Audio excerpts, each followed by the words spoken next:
So let's see now how we go about creating symbolic links.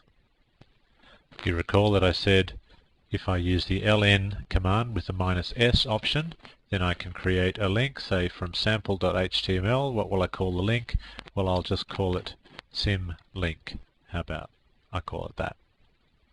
I press enter. Now I do an ls-l, and I find a very interesting little phenomenon here. Notice I have over here an L in the very first column on that line, which indicates that this is a symbolic link. That's what the L means. You can tell that a file is a hard link if it's got a link count over here, but symbolic links are determined over here with the L. And notice also that all symbolic links have full permissions. The permissions on a symbolic link are not actually determined by the link file itself, they're actually determined by the permissions on the original file.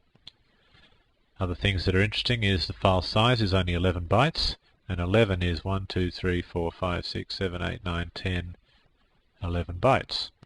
So all that file contains is a reference to sample.html, and you can see that by the use of the little arrow here. So can we actually use that to get to sample.html? Let's have a look. If I do a little vi of symlink, I should end up inside sample.html.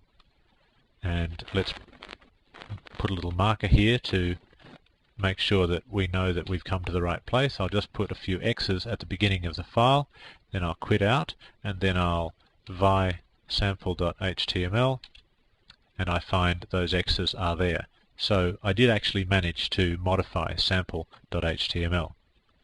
I modified it by accessing through a symbolic link, or in Windows terminology I accessed it through a shortcut. So why would we actually want to use a symbolic link? For that matter, why would we want to use a symbolic link instead of a hard link?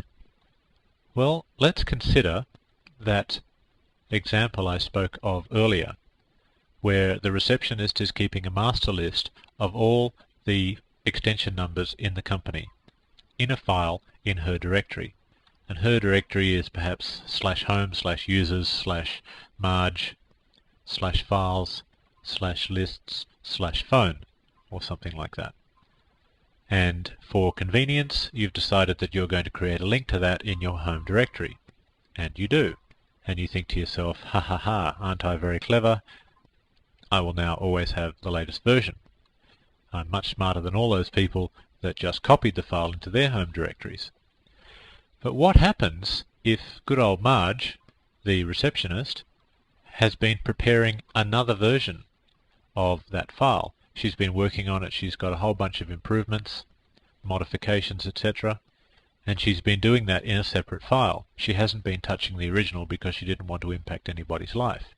And then at some point she decides that the new version is ready to go, so she deletes the old file in her directory and she puts the new file in its place with the same name. My question is this: what's happened to your file? Well, there were several links to that original file, and you had one of them, and she deleted her link, so your link is perfectly okay. You can still access all the data in that file. However, she has simply put a new file into the same place in her directory, and that new file has nothing to do with your file. It's a completely different file, so it's a completely different inode. And you carry on assuming that you have got the latest version, when all along there's a newer version in a completely separate file in the secretary's home directory. If you created a symbolic link to that file in her directory, you would still be perfectly okay, because she would have deleted the original file but put another file back into the same place with the same original name. And because your symbolic link is only a reference to the file name, you're still perfectly okay. Let's see if I can't simulate that in this directory here.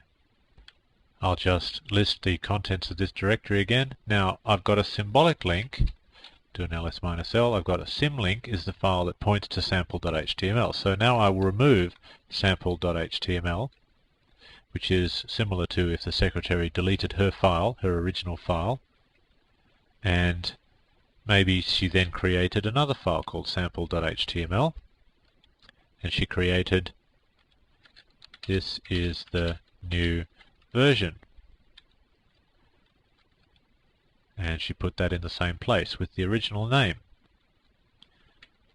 Now you do an ls minus l. Notice that the symbolic link, is still there.